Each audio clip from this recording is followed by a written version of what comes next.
Hey everyone, I hope you're having a wonderful week so far. We're here with the latest episode of the Inside Crypto Show, interviews and discussion with regular people just like yourselves. Austin is definitely not regular, but we're glad he could make time for the show today. He is of TikTok fame. He does a bunch of things, including being the co-founder of Wits Ventures. He writes a great newsletter called The Rate of Return on Substack. Austin, thanks so much for being here. I have to know, how did you get started being the famous person that you are? I certainly am not as famous as you're hyped me up to be. I have yet to be recognized in person. So I think when that happens, maybe it'll be a more surreal moment. But hey, everyone, thanks so much for hanging out with us. My name is Austin ~Hankwitz. I have a little bit of a background in traditional finance as it relates to mergers and acquisitions in healthcare specifically. But so actually back in high school, I think we all know who Dave Ramsey is. He's like this old bald guy that tells you about the baby steps and paying off your debt. He actually came to my high school and taught us all about personal finance and investing at a really young age. I think I was probably 15 or 16 years old, which kind of flipped a switch in me to think that I now know what investing is. I should be doing investing. I should be investing toward retirement and stocks and small businesses and all these other different things. And so I guess like if we really want to rewind back to like when all this started, it was back then when that flip or that switch rather flipped. But during the pandemic, instead of lip syncing and dancing on TikTok like everyone else, I ended up being really transparent about how I plan to build my credit score and pay off my student loans and buy a house one day and achieve these financial goals in a way that was, again, very authentic and transparent, which garnered a following and an audience of in the tune of hundreds of thousands. And which makes a lot of sense, right? At the end of the day, there are so many people out there around the world that have very clear financial goals that they want to feel like they're part of a tribe, a community, a journey with other people trying to achieve those goals as well. I think I just got lucky in the sense that it was the right time, right place type deal. Everyone was home during the pandemic, right? That March of 2020 time was fun for all of us. But yeah, I was able to build together a community of people that really cared about personal finance and investing. And that sort of turned into this ability to build a small business around being a content creator. I'd quit my job doing M&A soon after, and it's been all content since. And some amazing content. Like I love the style of videos on your TikTok channel with the notebook and the pen. Like even before this question, right? Like I feel like transparency is not something that comes to a lot of people. So like were you always comfortable being in front of a camera, being transparent, telling people you're in it for once, or is that something you picked up? So that's a really good question, right? So if for those who are listening right now that have never heard of me or never seen any of my content, on TikTok specifically is where I post a lot of these short form videos. And these videos, I actually made them in a way that was different than what a lot of people were doing and still do on TikTok. I had just this hunch that if people knew that I was at the time a 24-year-old talking about building my credit score or paying off my student loans or investing toward retirement, a lot of people would be turned off by that, actually. I thought that people would either be judgmental, oh, what's this kid talking about? He has no idea. Or what's this white kid with glass? I feel like everyone has like these inherent biases. And so what I tried to do was figure out a way to talk about these things in an authentic manner without actually showing myself, my face. But I obviously show my hands sometimes as I'm writing on a notebook or things of that nature. But I try to be very thoughtful as to just keeping the information black and white and not having anyone focus on anything else but the information being presented. And that's still how I create my content today is I'll write out a plan on a notebook, a piece of notebook paper and walk people through like step one, two, and three, or I'll show something on my computer screen. And it was like this weird back and forth before with myself before I really started to get in front of the camera. Now I have a podcast. Now I have a little bit more camera time, I guess, from that perspective, as well as a couple of videos, sure, on TikTok that are on my face, more vlog. But it was really weird trying to figure out the happy medium with that because I knew that people followed me for the information and I wanted to keep it that way. I wanted people to just follow me because they wanted to learn, not because they wanted to see what this kid had to say or, oh, who's this? What's going on here? It was just, I wanted to be strictly information. And it worked. I think it worked really well because a lot of people, whenever I first showed myself, like, oh, wait, who's this guy? Wait, this. The videos themselves, like as somebody who watches a lot of crypto content and video content, I remember seeing your videos. I'm like, wow, this feels very relatable. Like when something's put down on a pen and paper, it's, oh my God, Austin's teaching me. It feels real. It feels like I can do it as opposed to watching somebody with a portfolio screen on YouTube or looking at eToro or something like that. Oh my God, I'm never going to do that. But like you lay stuff out really well. And We're going to get into that just now. Before we do that, I have to remind everybody, like what you're saying, what I say does not constitute financial advice. Don't connect it with your own organization and 21Co or 21 Shares. Please, everyone, do your own research. So I also remind everyone, like everything about Austin will be in our show notes on the podcast, on the YouTube channel as well. Austin, you help a lot of regular people invest. As you said, investing changed a lot in 2022, right? With the war in Ukraine, the Fed aggressively hiking interest rates in the States, which has impacted me 9,000 miles away here in Taiwan, where I live. How has investing changed for you as a content creator in 2022 and moving into 2023? Yeah, I think back in, call it 2020 and 2021, and I think even Dave Portnoy did this, right? Is you can just pick a couple letters, make it into a ticker, throw a dart at a board and buy the stock and it goes up, right? It was a casino vibe, if you know what I'm talking about, right? Where in 2022 things got much more serious, right? You had to begin looking at macro trends, you had to begin understanding supply and demand, and to begin understanding, to your point, the war in Ukraine. So how did that impact oil? We saw oil was a very big trade in 2022. So I think what was happening in 2022 and will likely continue to happen in 2023 is we saw the Fed hike rates. That's one thing, right? But personally, I would argue that a lot of people don't exactly know what that means. And this is, again, personal finance and investing for the everyday person. So it's like, how can I explain this in a way that people will say, oh, that's why they did it, and that's why my stocks went down, or that's why they did it, and here's how theoretically it impacts the stock market, which it certainly did. So being able to show these people, anyone really who's interested, right, that first off, I'll explain who the Federal Reserve is, then explain how we runaway inflation, need demand destruction, potential recession, the risk-free rate, and how that goes into the weighted average cost of capital when valuing stocks, like a whole equation and story to tell. But at the end of the day, it was so interesting to see all that transpire. But to answer your question specifically, I think what changed in 2022 was people were discouraged. They went from I'm right, I know what I'm doing, this feels good, to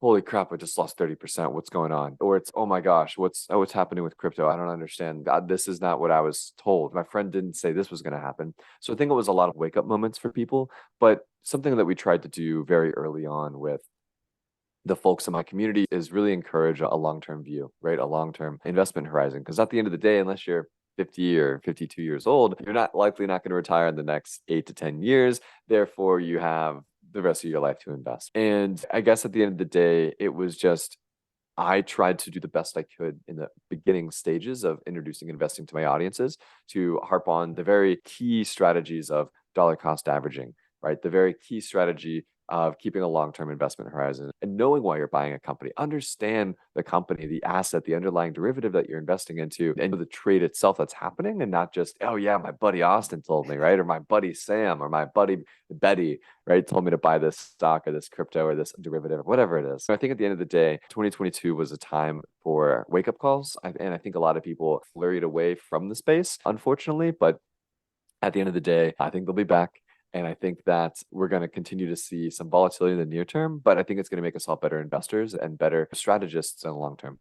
And I totally agree with everything you said. And especially the part about explaining, as somebody who makes crypto content for 21Co, like I think that is the one thing, and said it before the interview, right? Was like, crypto is definitely, unfortunately, still a walled garden. And it's up to content creators like yourself and like me and other people who do that to say, hey, and you've already done that to create success on your channel, like explaining DCA and dollar cost averaging and other things like that. You've taken away a bunch of lessons from 2022, right? Taking into account what you've learned from 2022, what should people be doing in 2023 to deal with the current state of markets, the financial environment, the global economy, etc.? So I think to answer your question broadly and then more specifically, the broadly part is you got to get up to date on macroeconomic news, right? If you didn't know who the Fed was in 2022, you do now, right? If you don't understand how the specific PMI, the ISM, these other types of indices from an actual economic manufacturing perspective as it relates to the underlying economy, the strength of our underlying economy in the United States, you need to look those things up, right?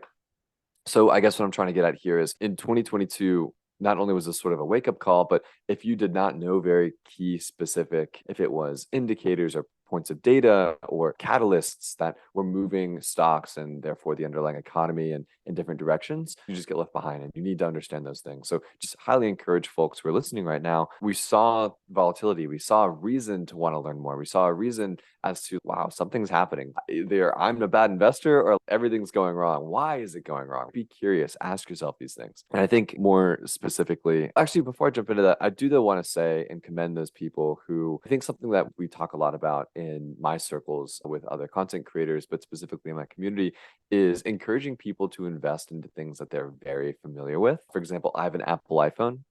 I understand what Apple does. I have a MacBook Pro. I should invest in Apple, right? I buy their products. I am a consumer of Lululemon.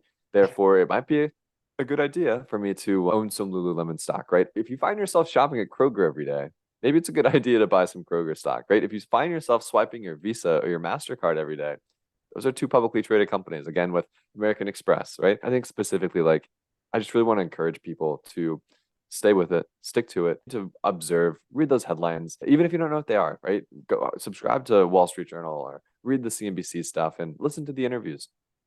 At the end of the day, it's not going to hurt. You're going to learn something. And if you ever feel, oh, and this is another thing too, right? I think I just really want to emphasize, like, it's okay not to know, right? It's okay to not know what the impact of this specific variable that someone talked about on CNBC, or the impact of this specific guy's call out on the Wall Street Journal, right? It's okay not to know those things. I had to learn at some point too. I just really encourage you to either find a community that's able to help answer your questions or encourage you and motivate you to learn about them on your own.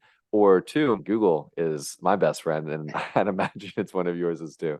For sure. No, definitely. And I'd like to echo that point of yours about investing in something you're passionate about, because like I grew up like a kid in South Africa. I loved building computers and graphics cards. And if you like graphics cards, you're probably into NVIDIA or AMD or that sort of stuff you're into. And I think like that for me was the thing. I'm like, okay, that's how I invested growing up. Was I was like, okay, these are the companies that I know about. I've been following them since I was 12 years old. I'm 40 years old now. That's a long time. And I totally agree with that point. Moving more into the crypto space, right? I know when I was watching your videos and I had to go through to find crypto NFT videos, and I didn't manage to find them. And I was wondering, crypto's had a terrible year in 2022, right? It is a bunch of incidents with bad actors, and we've talked about that already. What's your perception of crypto at the moment? And what's your perception of crypto going into this year?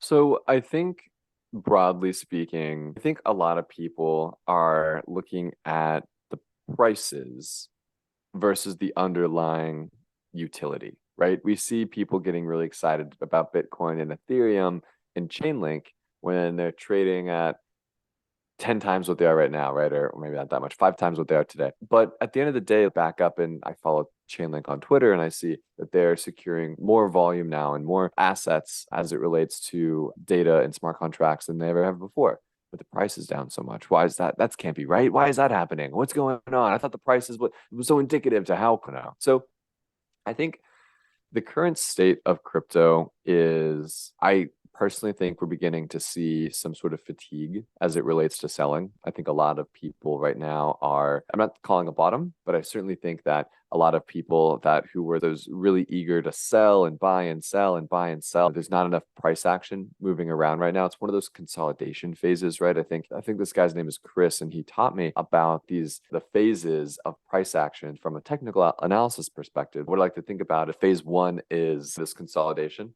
right? Phase 2 is the liftoff. Phase 3 is the consolidation on top. And phase 4 is the downward sloping. And I think we're certainly in that phase 1 again, right? We saw the downward sloping over the last several months. And now that Bitcoin and other cryptocurrencies have been in this consolidation phase, I think it's only a matter of time until we see that liftoff again. If you dig deeper and further into, you begin to see it specifically with Chainlink. And I talk about them because that's one of my largest crypto holdings. It's the first company that got me really excited about cryptocurrencies. Obviously, I'd heard of Bitcoin and Ethereum before that, but it was the one that really got me to say, okay, I'm ready to buy. Let's figure this out. I want to learn about this stuff.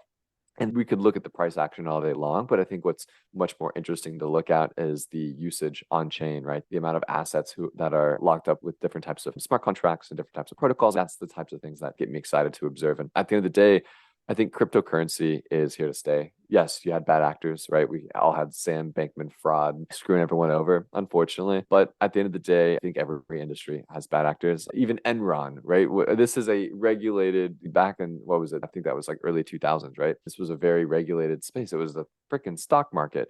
And they still got away with fraud. We saw that Theranos, right? That was a very regulated industry. I don't know. A bunch of frauds. Oh, what's his name? Bernie Oh, Madoff.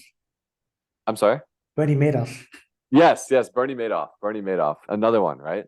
Yes. I feel like his was might have been a little bit easier because I feel like convincing people to give you money versus convincing the SEC not to look at you are two different things. But again, it's like every industry has a bad actor. It just comes down to how are you able to brace yourself for the fallout and then be there on the other side to say, okay, we learned from this mistake or we learned from this specific thing happening. Here's what my company is doing, or here's what our firm is doing to ensure that you don't think that of us. I think, though, generally speaking, NFTs, they weren't silly, but they certainly weren't as cool as I think a lot of people thought they were. I will say that. I do have a couple NFTs, but the NFTs that I bought specifically were NFTs that unlocked utility. So, for example, I owned, it was called Pool Suites. Yeah, Pool Suites FM was the name of the NFT that I had acquired. Gosh, I think I paid $400 for it or something, which today I'm just like, God, so much money. What was I thinking? But what it did is it unlocked a playlist on this website that I listen to music on all the time. So it had a really cool utility around that. And they also had like little parties and stuff you can go to if you were in Miami or whatever. But it's certainly not any of the cool stuff that people were really excited about with NFTs. So I'm very happy to see that NFTs are consolidating now. I think that we're going to continue to see consolidation in the NFT space, if that is either projects just going kaput or less price action. Yeah, NFTs I think were wild there for sure, but crypto itself is still exciting to me. Yeah, still me as well, and definitely totally agree with you about NFTs. There were a bunch of stuff I had purchased that I definitely regret now, but I still really believe in the NFT space. I remember I had a guest on a few months ago, and he was doing fractionalized camping, glamping property ownership in the middle of America somewhere. I'm like, oh, that's really cool. That is interesting. Yeah, I was like, oh, that's cool, because I'd never heard of glamping before, and he had to explain it to me. I'm like, oh yeah, these places look cool. If I buy this NFT, I own a percentage of this particular little exotic tent out in the middle of Colorado or somewhere. That's cool. I think there's definitely a long way to go for that. One of the things I wanted to ask as well is 21 Shares, 21 Co, right? They offer people to buy crypto through a bank account. And I know when I joined the company and I was telling my mom, I'm working for a crypto company, I was like, okay, can you help me buy some Bitcoin? I'm like, oh, wow, that's a bit difficult, right? MetaMask and transferring funds from a local exchange onto your wallet and that sort of stuff. Like, do you think there's a value proposition for people to be able to buy crypto through an exchange, through their local brokerage, etc.? So I think I can just talk from experience. In my experience and I think this is everyone's experience of having to go through hoops to buy crypto, literal hoops to buy cryptocurrency is frustrating. Back in 2000, I'm sure it has changed, but back in 2017, when I bought my first little bit of Bitcoin, I had to create a Binance account. Then I had to send in some proof of my identity. And then I had to go buy or I had to go deposit cash funds into a PayPal, and then the PayPal had to move it to the Binance, and the Binance had to exchange it into the crypto. But it had to be in the right pair, right? The USD pair, this pair, that pair, and then that had to be moved then into. Oh my God, I don't know how anyone did it. So your value prop for doing all of that? No, I think that sucks, right? I think that whole process is broken. It's so frustrating, and at the end of the day, like if someone is able to figure out a way to say quite simply, hey, cash, Bitcoin, cash, crypto of your choosing, like that is, in my opinion, the adoption at scale. That's how we think about everything, right? That's exactly how we think about buying gas or groceries or even stocks today, right? I have a brokerage account, I put cash into it, and then and then that turns magically into Apple stock. And I think at the end of the day, if anyone is able to turn that very simple, very familiar way of investing and trading to life, then that is the way it should. Nice, very cool. And I guess what a lot of people, like when I've spoken to people, I used to be a teacher of 3 jobs ago, and students, you mentioned you started early, right? Like they're in their teens and stuff, and they're like, okay, they're like, hey, teacher, so what should I do? What should I buy? What should I do about crypto? What should I do about stocks? Like going into 2023, given everything that's happened, like what percentage of somebody's portfolio do you think they should put into crypto, if at all? So that's a really good question. I have always been very adamant about the 5 to 15% of net worth, not just portfolio, but net worth in crypto. I think that given it's such a volatile asset, but obviously the risk reward is certainly there for a lot of people who want to stick it out and are able to invest into the right projects, which gets me into the question before I answer that more specifically. What specific products and different types of assets are on 21 Shares? That is a great question. So on 21 Shares, we offer a wide range of ETPs. Now, some people listening to this, what is an ETP, right? So an ETP is just the equivalent of what in the States, like I studied in America, what in the States you call an ETF, right? So you have Bitcoin, you have different strategies of Bitcoin, short and long. You have indices as well, right? So there's an index called 𝕂𝕤, which is Bitcoin and Ethereum. If you're somebody who wants like a very simple strategy, as you mentioned before, right? Cash, here's my crypto. That is what 21 Shares offers. So a really easy, accessible way, available to people in a bunch of different places all around the world. Got it. Okay. So what I'm hearing is 21 Shares is this creator of ETPs, which are very similar to ETFs in the United States. And inside of ETFs, for those of you that are listening that might not know what that is, it's like a basket of stocks, right? A basket of different strategies, very diversified, but it has an underlying theme, right? It has this theme of perhaps Bitcoin or a theme of maybe smart contracts. I'm sure you guys offer. But it's a very diversified exposure to that theme. So for the person then listening that's trying to say how much of my portfolio goes into crypto, what doesn't, what's too aggressive, what's not aggressive enough, again, I think it comes back to this 5 to 15% range. And again, that's net worth, not just like invested assets. So I think about, I've got about 200,000 equity in my home. I would add that to my net worth, right? And the reason I say net worth and not invested assets is because it's funny. Dave Ramsey, again, back to the old bald-headed guy, he said never put more than 50% of your income into things with wheels on it because they go down in value. Now, we're using the term net worth here, not income, but my thought is, do I really want more than 15% of my overall portfolio existence net worth to be in something so volatile as crypto?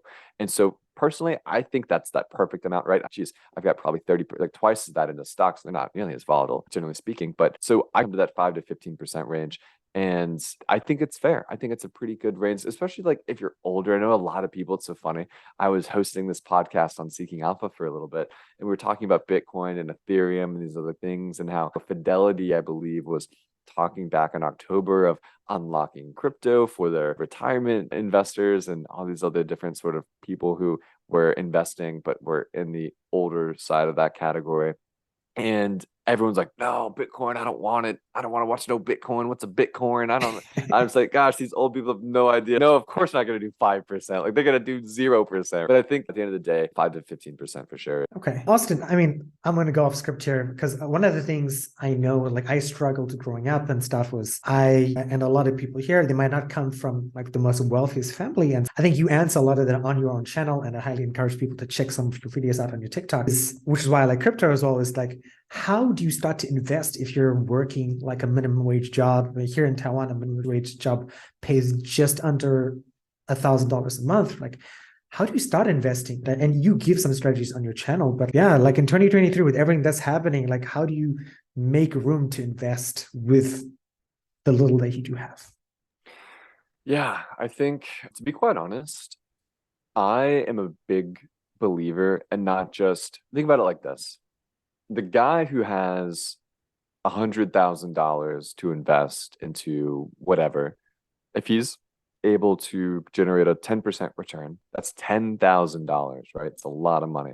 But the guy who's only able to invest $100, a 10% return for him is only $10. So it's 1,000 times better to be this rich guy than it is to be this other guy. So then my question is, well, with that same $100 that you invested, could you then use that to invest in yourself? I think I had read somewhere that phlebotomists in the United States, right, people who take your blood when they're doing blood work, things of that nature, I think you do a 2-day course. It costs like $250 or $300, and now you're making $28 per hour, right? That is twice the minimum wage, and you just spent 2 days learning about it, right? So I think at the end of the day, like what I'd really encourage people to do, and I know this is not the same for every country or everyone's circumstance, but if you can afford to, if you want to invest a couple $100, either you're gonna have to invest in some crazy risky asset that has the potential to 1,000x in price, which those are very hard to find and they're not out there, right? Or you can invest in yourself. And by investing in yourself, I think not only are you learning something that you can leverage for the rest of your life, but hopefully, if you do it correctly, it will be able to produce outsized gains in relation to what your $10 in sort of income, portfolio income would be able to equate to. So I guess like to answer your question specifically is invest in yourself before I think there's like a very clear line. Maybe it's gray, but there's a line there where I would much rather spend this couple $100 investing in myself than maybe investing into a risky asset or investing into this idea or investing into maybe an ETP. I think at the end of the day, to really begin to move the needle with that stuff, someone should have thousands of dollars, maybe not tens of thousands. I think that's a little much, but certainly thousands. And not everyone has that, right? So maybe take the several hundred and say, I need to go learn a skill. I'm going to use this to pay someone to teach me how to make more money. So then I can take that money, what will turn into thousands of dollars, to then say, I'm ready to invest in these ETPs or cryptocurrencies or even stocks or whatever have you. That is the advice that I would give to someone that's really on that lower end of the minimum wage. How can you double your income and your whole life is different, right? How do you go from $12 to $24 an hour? Like that's the goal for the next 18 months. What courses do you have to take? How much are those courses? What, certifications can you get? Who can you learn from? And how much do you have to pay that person to teach you? You do that, it's game over.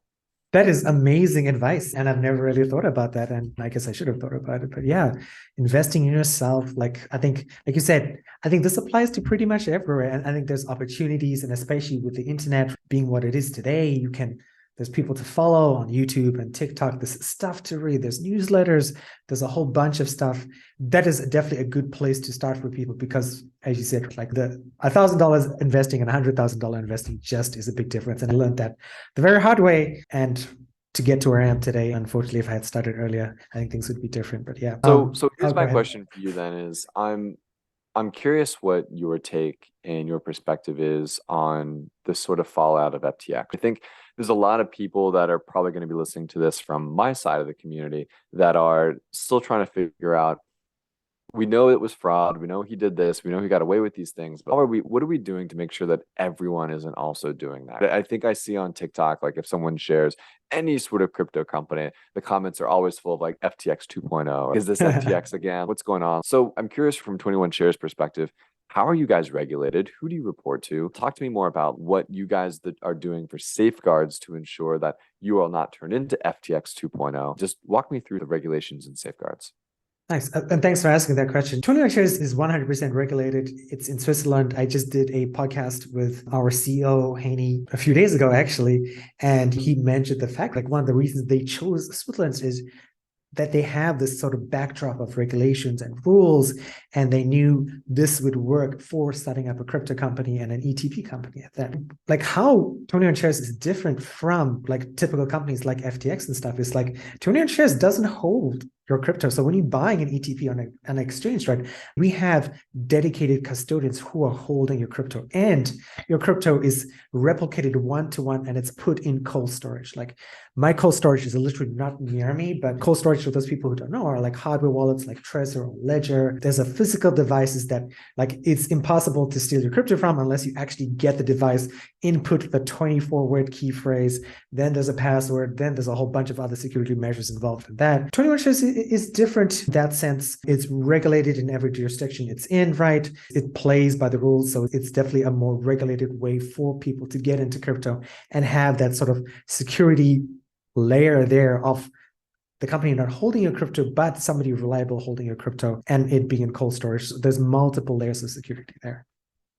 So my next question is then, who's the right person to be using 21 Shares? Is it the person who is on the I'm still learning and I need to be told what ETPs that are exciting right now that might align with my investment strategies? Or is it the person who is the very sophisticated crypto investor doing the leveraged coin trades on this exchange or that exchange? Or is it maybe a little bit of both? I think it's like you answered it, a little bit of both. I think if you're new to crypto, I think it's a great place to start. You get in there. It's one of those things, like, especially if you're older as well, you're busy, you've got kids, you're like, as you mentioned, like the 5 to 15% rule of your net worth, right? You might say, okay, I'm going to put 10% of my net worth into Bitcoin or Cardano or Chainlink. As you mentioned, we do have a Chainlink ETP as well.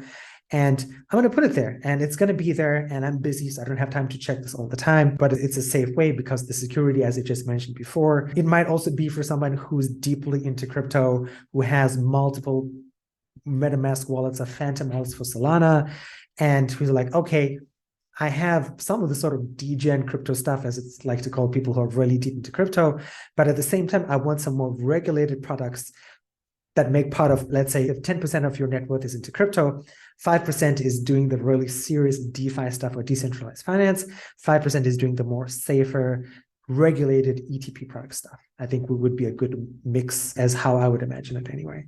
So what I'm hearing is 21 shares is that like underlying foundation that is, okay, if you invest in crypto, you got to have the foundation, right? You got to have these ETPs, these strategies. But then if you want to be like exciting and fun and go do some leverage longs on whatever is going on in your brain, you can go do that too with the scraps at the top. That's pretty cool. And so from that perspective too, then is anything like fun or exciting coming your way at 21 shares in 2023? There's a bunch of stuff. There's something coming very soon this month that I can't quite talk about, but it's something that's going to give Give people us a hint. Give us a hint. It's something that's going to give people access to something that was traditionally, as I'd love to use the term walled garden again, like walled off from typical people who are like, okay, I want to get into crypto. I want to take advantage of this thing, but it's really difficult to do. There's a lot of steps involved. Your Binance example was perfect. I started off in crypto and Binance as well. Horrible experience. But yeah, no, there's stuff coming this month. A lot of the other stuff that's coming later on this year is like expansion into new regions as well. So if you're a person who's watching this podcast, you're like, okay, I love what they're doing. When are they coming to my country? I just keep an eye out on our social media for that. A lot of exciting things coming out this year for sure. Got it. Okay. So what I'm hearing is if you don't live in the United States, chances are 21 shares is likely going to be doing something where you are currently located. So definitely check out their website and figure it out. Because if it is, you got yourselves a good foundation here. The ETPs, the strategies, I love it. I think it's a great way to have a diversified exposure to cryptocurrency as a whole. I totally agree. And Austin, I don't want to keep you for too long as well. It's been such an honor to talk to you. I just watched a recent video, I think I forgot the guy's name, but he asked people like, what do they do for a gig a living? And he was reading like different things. Like, what do you do like for working as DoorDash? And you talked about your Substack newsletter. Oh yeah, Daniel Iles. Yeah. Yeah. Oh, I watched it at like 12 a.m. or something like that. I was like, I couldn't remember the guy's name, but I was like, oh, that is such a cool thing. I'd like to give you this chance as well, is if there's anything exciting coming to your TikTok channel or the newsletter that you'd like to mention or plug, or just tell people like, hey, this is something you should check out. I've already said it once. I'll say it again. You guys should check out Austin's channel. Lots of cool content. Even go back to the old videos as well. They're very useful for people just getting into personal investing and finance. I really appreciate the kind words, man. So I think what's new for 2023 with my whole tribe community is we've realized that we're going to be presented potentially, I think it's probably in the cards, with some sort of economic recession. We just saw the World Bank talk about that recently, but some sort of economic recession in 2023 or maybe 2024 at the latest. And so what I want to do is be prepared, right? I want to have the cash set aside to invest into, these budding businesses. If it's a cash flowing business paying dividends to their shareholders, or perhaps a business that is a SaaS company that's doing incredibly well and is growing effectively, or maybe something in cybersecurity, right? So at the end of the day is what I'm trying to get at is we are in my community, we've hit this like 8 to 10 year timeline of, okay, I know that in a decade, I want to have X amount of money invested. For me personally, it's around the 2 million mark. For other people, it could be around 100,000 or 200,000 or 5,000, right? Everyone's different. But with that being said is we've laid out a plan for every year. I've shared a calculator and different assumptions that people can use, but we've laid out a plan for every year, like what that looks like from your own perspective. And then a clear list of companies, ETFs, different types of assets, including cryptocurrency, that can help you reach that goal, right? So if you're at all interested in being a part of people who are just trying to invest into cool stuff in 2023 and in a methodical way, yeah, definitely check out the newsletter. It's called Rate of Return. So just go to, you can probably just Google Rate of Return Austin Hankwitz, or I think austinhankwitz.substack.com will get you there. But regardless, it's a newsletter for people who I think are both like entertained by the very financy stuff. They appreciate the perspective and the education, but broken down in a digestible, bite-sized way. Yes. And I've had a look at the newsletter. It is definitely digestible. And you guys have heard it from Austin. We've had so many guests on who just talk about complicated terms. They never bother to explain it. Like you just explained everything because it just shows from your content creation stuff that you like a lot of people watching this don't know a lot of terminology, and yeah, it shows through. So Austin, thank you so much. The newsletter, TikTok, all that stuff will be down in the show notes. I appreciate it. And hopefully we can talk to you again, maybe towards the end of 2023 to see how that methodical strategy has panned out. Because I'd love to know that. I've seen the handwritten notes that have blown me away. And I'm looking forward to seeing how it all pans out for you at the end of this year. Count me in, man. Let's do it. We're gonna come back to everyone listening right now, and you're gonna add your calendar for 11 months from today. And Austin Hankwitz is gonna be back on the podcast. It's gonna be a whole introduction, a whole breakdown, what happened in 2023. It's gonna be a blast. I'm excited for it. I'm excited for it as well. Like you said, 11 months, December, the perfect time to reflect at the end of the year, Christmas as well. And we'll definitely get it done. Thank you again. Thanks.